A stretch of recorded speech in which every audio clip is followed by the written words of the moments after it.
Good afternoon.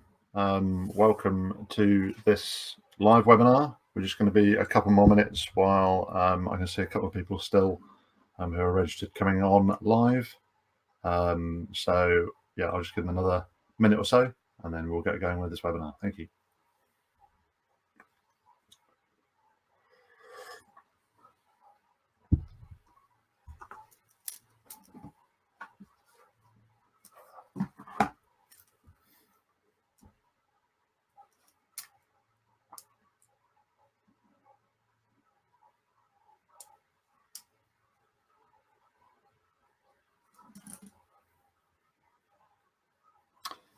Okay, and yes, while those last couple of people are just signing up, if you do have any questions, there should be the option to ask a question in the sidebar. So feel free to add comments there. I will try and keep an eye on them as we go through. Or you can ask questions at the end, or you can email me as well, but that's not going to be as live. But maybe you're watching this as a review after the event. Feel free to drop me a line, guy@ggfit.com. I will try and do those contact details at the end too. So I'm going to unfocus my screen because it's not as interesting watching me, and go into the slide deck that we used last week. So this was a session at the Independent Gym and Studio Owners Conference last Tuesday. I know there's a couple of people registered on this webinar who weren't at the event, or even maybe aren't part of the Facebook group because they're not independent gym and studio owners, but that's fine because we've got a few extra registrations and a few extra £5 into the charity pot for Click Sergeant, which is a charity supported by the guy who ran the event, Rob Handy. But I want to take around 35 minutes or so today to run through the content from my presentation. Let me do a quick introduction on that. So it was a full hour, and I was talking about retention. That was pretty much it. The first 15 minutes of the hour was actually a quiz, which isn't going to work so well over a webinar, so we're not doing that. But I am going to take a minute at the end, if it's okay, to just run through a couple of notes on business coaching. In terms of background, my name's Guy Griffiths, and my core skills are looking at data, particularly membership data, life coaching and motivating members and staff and gym owners, and looking at processes. And that's really what I'm going to focus on in the presentation today, talking about processes that are going to get your members in your gym, whether that's an independent gym or a gym chain, to stick around longer. So I'm going to run through not all of these areas because parts of this were covered by other presenters on the day. But in terms of retention strategy, you do need to be thinking about retention when you are prospecting, when you are doing sales. You need to sell the induction or getting started session, for example. But I'm going to focus on new members, so on the new member onboarding area. Then we're going to probably spend 10 minutes or so on absent members, so contacting absentees, and then also look at leavers. These were my three focus areas for the event and what I'm going to run through this afternoon over these 30 minutes or so. So I'm going to jump straight in. Like I said, for those people who've just come on live, please ask questions on the right-hand sidebar if you have any as we go through. In terms of onboarding and new members, it is or should be a big focus for clubs in getting onboarding right. Although only 10, maybe in January, 20% of your members are new. If you get this part of the journey right, it is worth spending more than 10 or 20% of your time on, because those members will stay longer if you get the onboarding journey right. And one of the key things is the first appointment. The first, we often call it an induction, although I always encourage clubs to get away from the word induction to use something different, like getting started session or first appointment or step one, because most people have had an induction before.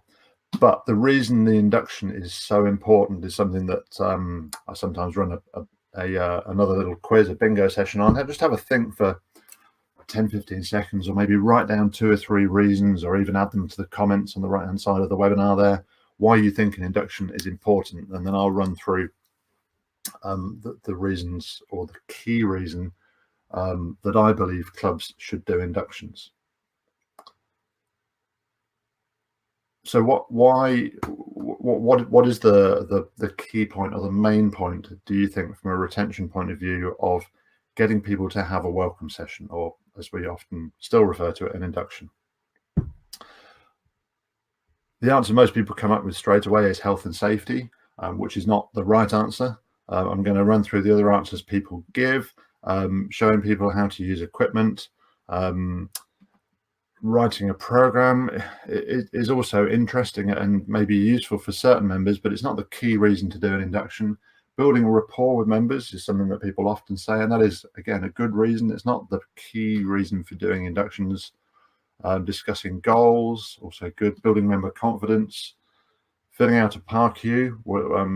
Even a few people answered that at the conference last week, and there may be a tongue-in-cheek, we want to sell PT, therefore inductions are important. Well, they are, and if you do more inductions, you will probably sell more PT. But the main reason for doing an induction or some kind of welcome session is to ensure members make one visit. That's my key reason for having a first appointment. And this sounds a bit crazy or even unbelievable, but there are clubs out there where more than 10%, some clubs closer to 20% of their members make no visits whatsoever. They join online and then make no visits. So this is the same, the country or the world over. People will join a health club or a gym or a studio even, and then not turn up. And there's only a few, and I think at independent gyms it's not as bad, but there will still be people who are at risk of making no visits. So an induction is a great reason to get them into the club. If it's not called an induction, you'll probably have more chance. And the key thing on the induction that you want to do is to make sure they are going to make another visit. So that's the next reason.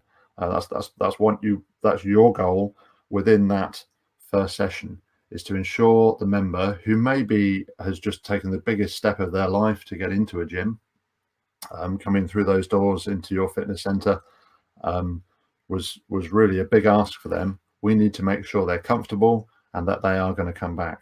Because when I said 10, sometimes even closer to 20% of members make no visits, there are often another 10% of joiners who will make one visit and no more. So we need to make them feel comfortable, make them feel at ease, confident, and get them engaged in the club. So the effect of an induction, or in this example, it was actually a step one, for joiners who joined, this is across 14 sites. It's something like, it's close to 2,000 members from January 2017 across the Leisure Trust.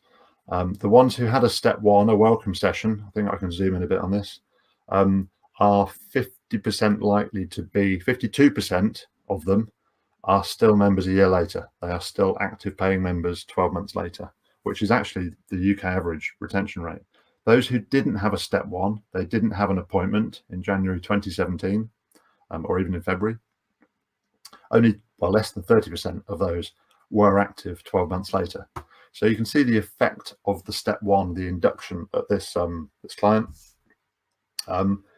Showing this kind of evidence to the instructors, they realize that members are more likely to stick around if they have a well-delivered step one, as they call it. Step one, we went with that because there's a step two and a step three at that particular club, or those particular sites. So onboarding is really important. Getting the first appointment done is also really key to retention.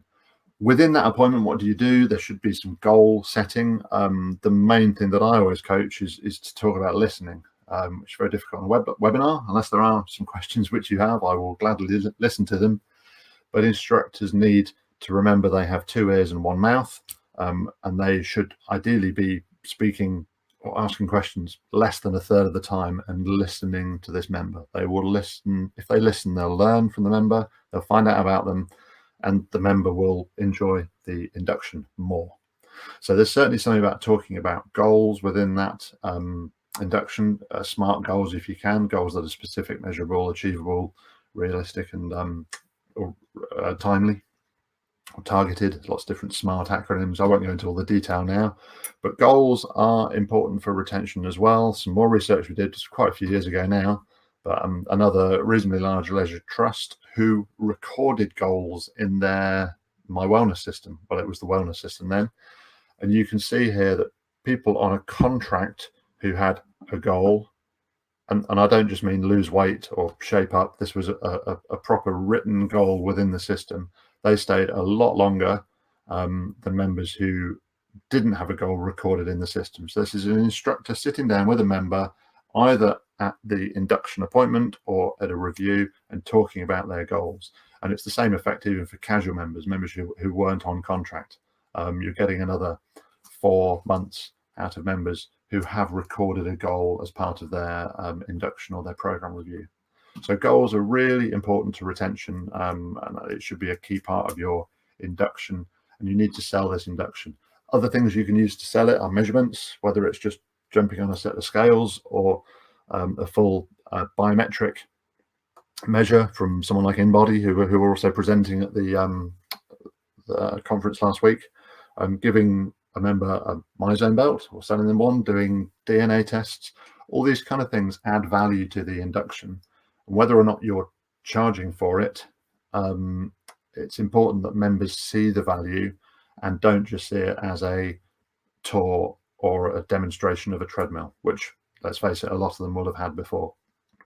So some kind of measures are good because you can follow up with these at subsequent appointments. It's setting the scene of the kind of value they're going to get from other appointments with your staff as they go through their journey. So measurements are really good. And then after the induction, I mean, presumably you sent a welcome message as they joined, but a follow-up email to say, you know, thanks for that, possibly asking for some feedback on how the induction went. After that initial appointment and a follow-up email, we always then look at a 7-day call or possibly a 14-day call. I think 14 days is a little later. Someone is unable to subscribe to the stream, unable to subscribe to stream. Okay, I will have a look at that in a moment. The 7-day call, if you're not calling your new members within the first couple of weeks, then really you're missing a trick,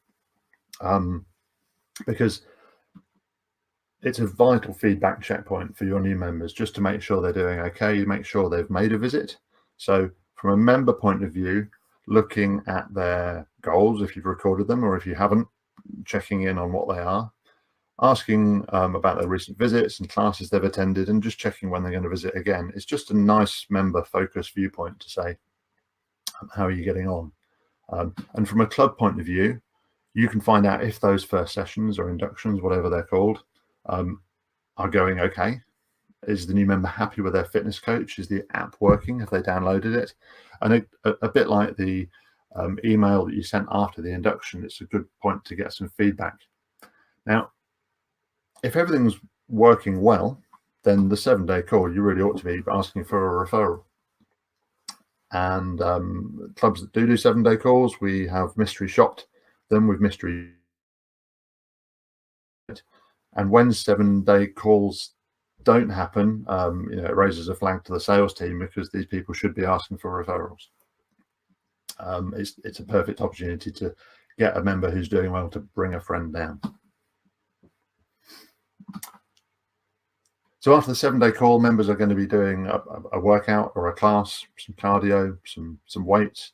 And the other two things that we've got here on part of the onboarding journey, other than maybe joining a new member challenge, is some PT, which often in a lot of clubs I've seen looks like that. You're either being shouted at, or the PT is showing you how big their muscles are.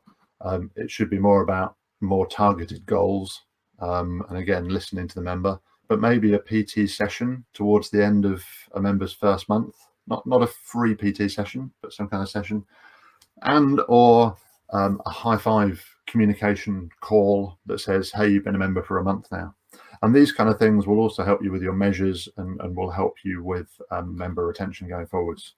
So part of the process, we've got our first appointment talking about goals, getting some measures, whether that's from an InBody machine or through a MyZone belt, and follow up, a 7-day call, and then either or both a PT session and a high five message.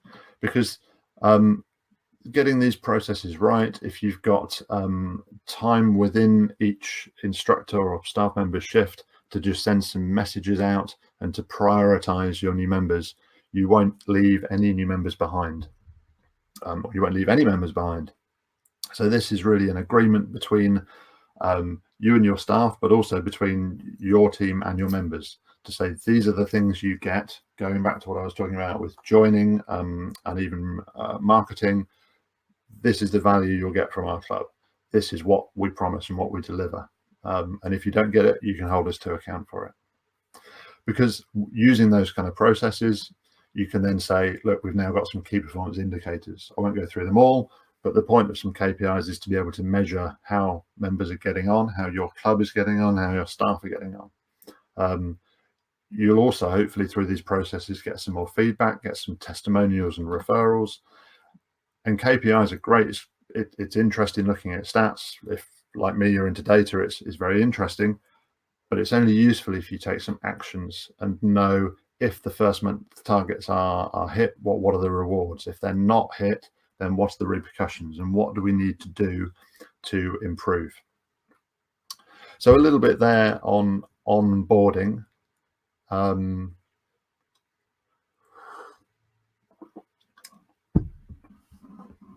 The error someone has, unable to subscribe to stream, keeps coming up on screen.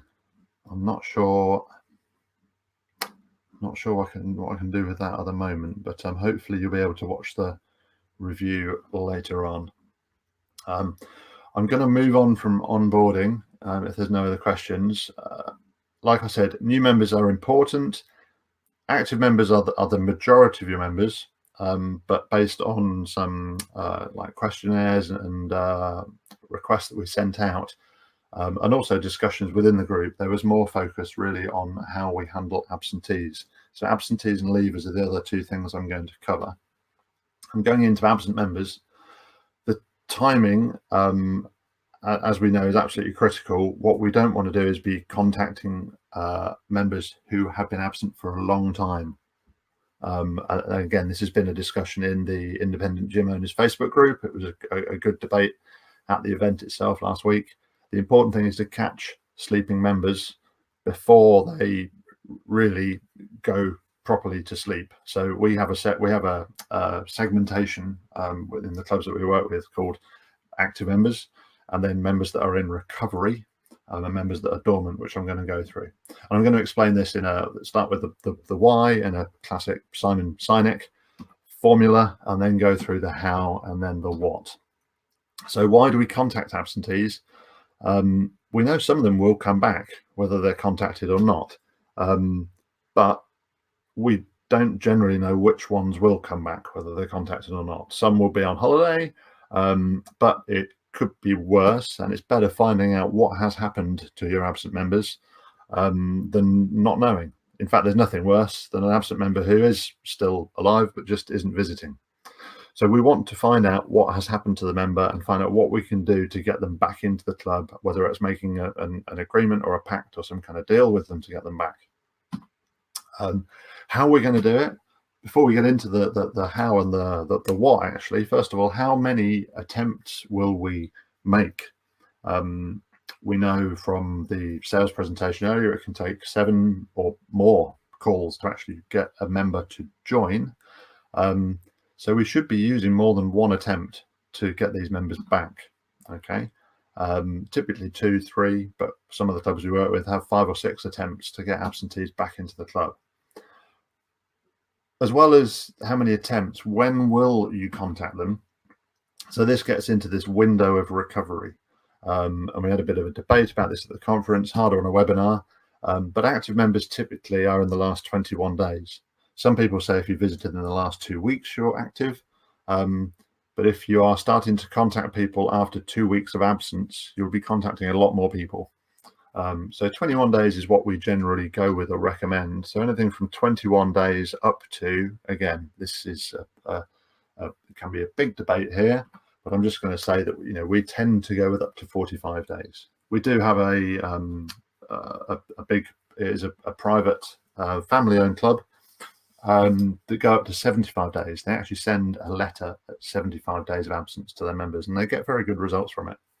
But anyway, the standard is normally between 21 and 45 days. So if there's 3 contacts, 21, maybe 33, and then maybe 45, if you're contacting everyone on those kind of regular intervals. So this is a list that you're producing of members who visited 21 days ago but haven't been in since, that you're then going to contact somehow. And if you do this daily, that's fine. You need to have your system set up to produce these lists and or message or call these members on a daily basis.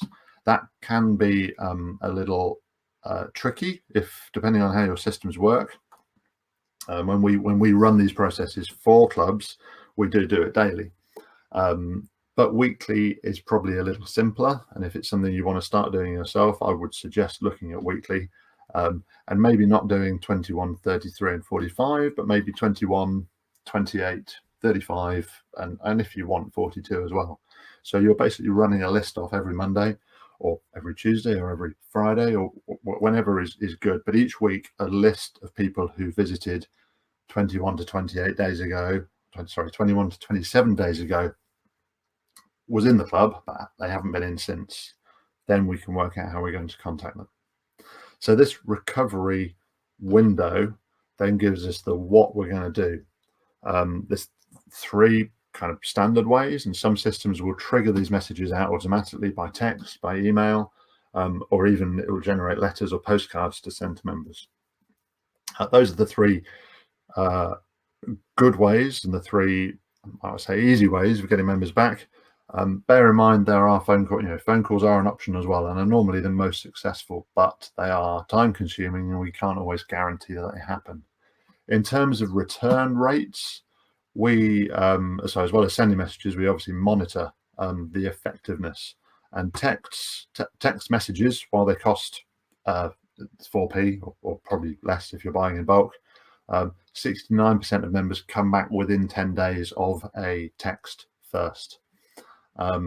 Email is not quite as successful. It's around 66% come back within 10 days of an email, which actually is still, it's very similar and it's reasonable considering the open rate normally of emails. But postcards are the most effective way. They're also the most expensive. So we tend to lead on text messages. If we can't text someone, we'll send them an email. If we can't email them, we'll send them a postcard.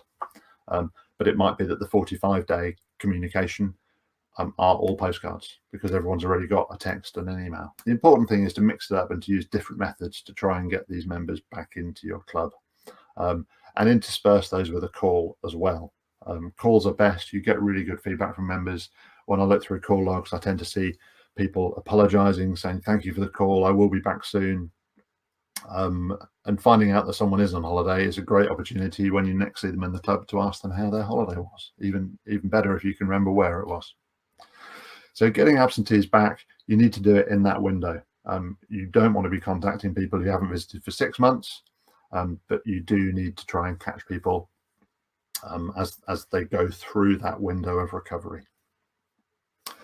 The final part then is talking about leavers, and a lot of clubs really do stick their head in the sand when it comes to leavers, and if we do ignore leavers, we miss out on an awful lot of information.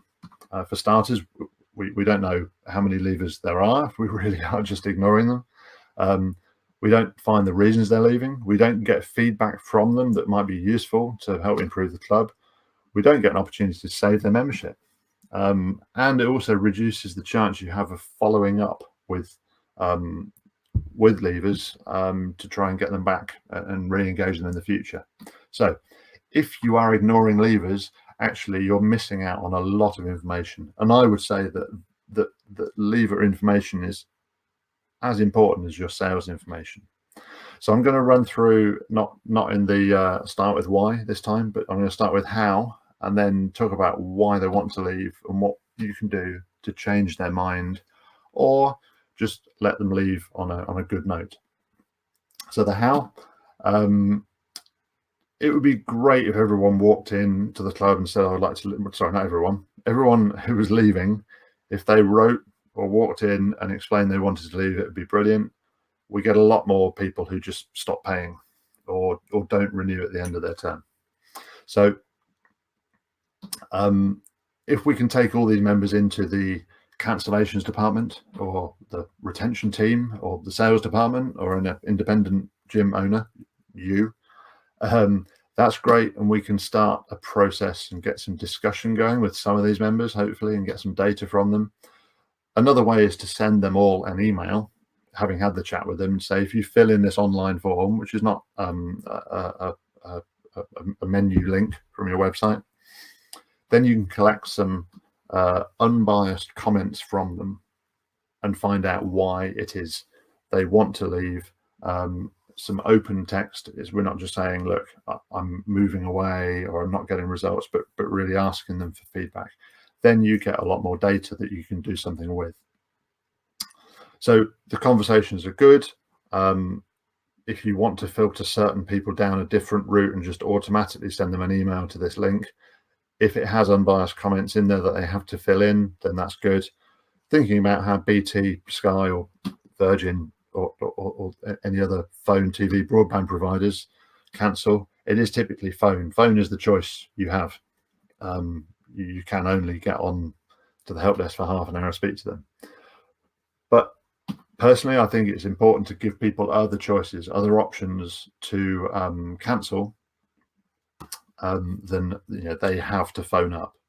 So making it easier does make you a more ethical business, and if you can still collect data, then that's good. Because what we sometimes run through here is a brainstorm, and it's something you can do in your club to talk about what the primary reasons are for people moving away. And then from those primary reasons that people left last month or are leaving this month, you can then look and say, okay, what ideas, what options do we have to save them? Do we do membership freeze? Do we offer them a friend voucher? And getting any other feedback from these members who are leaving, ideally through a conversation or through that form, is going to be helpful, because we can then say, right, we've got the how they're trying to leave, we've got the why that they're trying to leave, and we can now go into the what are we going to do about it? Because what we want is for them to stay. What they want at the moment is to leave, but is there a way of meeting in the middle or bringing them back to our end and getting them to stay?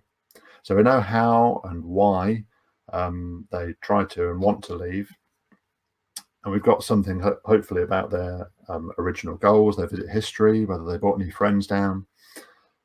And what we can do now is have that conversation or send them a message with some promises, or we can offer them a freeze, or ultimately on the other end of the scale, they're going to leave.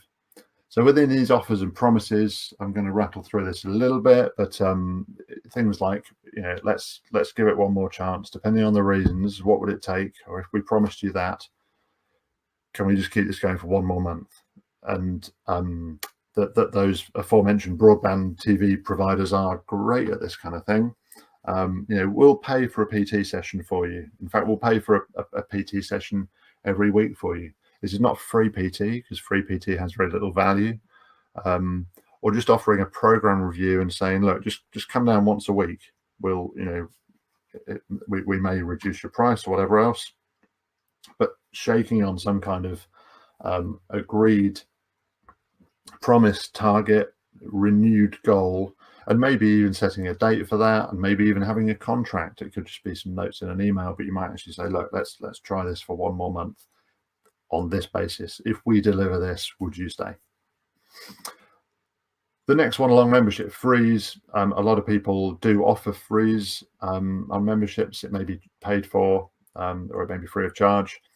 The thing that often goes wrong in our experience is that there isn't, it's not very well defined. And when the freeze ends, what happens is you start taking the members' money again, and they complain that, oh, I thought I'd cancelled, or the money isn't there.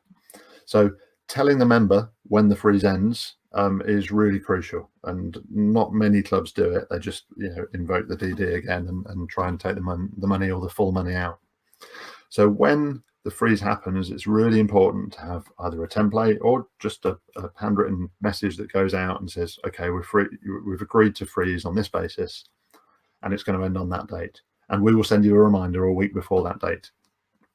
So there's the reminder a week before or a month before. And within that reminder, you can put something like, you know what, your freeze ends on the 1st of January, but if you want to come in December, it's really no sweat.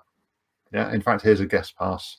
If you want to come down before then, it'd be great to see you, because then there's definitely going to be no problem taking the money from them in January. Also, if it is a longer term, if you're freezing for 3 months, month 2, why not send them a stay in touch message? Pop in. Obviously, you're on freeze at the moment, but don't be a stranger. If you want to come in for a coffee, that's going to be fine. You could come back sooner. So offering the freeze is good. Just be communicative through the freeze process with your members. And finally, when members leave, the first thing you should be doing, is probably not the first thing you want to do, but say thank you. Thank them for their business, thank them for their membership, offer them good luck wishes, offer them a change their mind. Why not say, if you change your mind in the next 30 days, you can come back for, with no joining fee or whatever other gambit you want to use. And you could follow that up in 28 days to say, how are you getting on? So saying thank you is good. Sending something a month later, whether it's still in there if you change your mind period, asking them how they feel, either triggered through your system or the month after they leave, and ask just simple questions, not about why they left anymore, but what they're doing now. Are they a member of a club? You will find that more than half the members who leave, particularly ones that may say they're going somewhere else, will not have made a decision. The surveys we do for ex-members typically find 50-60% doing nothing now. So it's worth finding out, because it's more grist to your mill to send out further surveys and further questions, and maybe an offer as well. But just staying in touch with members after they leave is important, and that's the bit we would cover sometimes in the ex-members section up there. So that's my rattle through for this webinar on new members, on absent members, on leavers. So talking about retention. We hope to put more of these on next year. I do just want to quickly mention business coaching, because this is something I popped up at the end of the conference. So one of the things we do, as well as just talking purely retention, is helping individuals, businesses, but specifically gym owners with direction and accountability. It's great being your own boss, but sometimes it's nice to have someone to use as a sounding board, but also to hold you accountable to actions and to help grow the business. As I say, sounding board, listening, bringing up ideas from time to time, but typically working with your ideas and getting those implemented. So this is one of the things we do, or that I do as a service, some gym owner coaching. You can sign up for free at ggfit.com/GOM, which is part of the Gym Owner Monthly magazine articles that I write. There were 3 people who signed up last week at the conference, so there are still a couple of places for the one-off call, which would need to be booked in December, which if you were to sign up today would just be £50 rather than 75. Half of that goes to ClickSargent, so it would be 25 of the 50 I would then forward on to Rob for the ClickSargent fund as part of the overall event. So if you're interested in that, please let me know. Other than that, that was the retention half-hour version. If you have any questions, please feel free to hit me up on ggfit.com. You can look through these slides if you wish, IGS UK 1912, and you can watch this video back again and again. That's the webinar itself. And yeah, follow us at ggfit on LinkedIn, Twitter, Facebook. The only other thing to say is I hope you have a great Christmas. Thank you very much for watching. And yeah, if you have any more questions, then as I say, hit me up, guy at ggfit.com, or on Twitter at ggfit. I'll be online for another minute or two with any other questions on the webinar. Otherwise, thank you very much.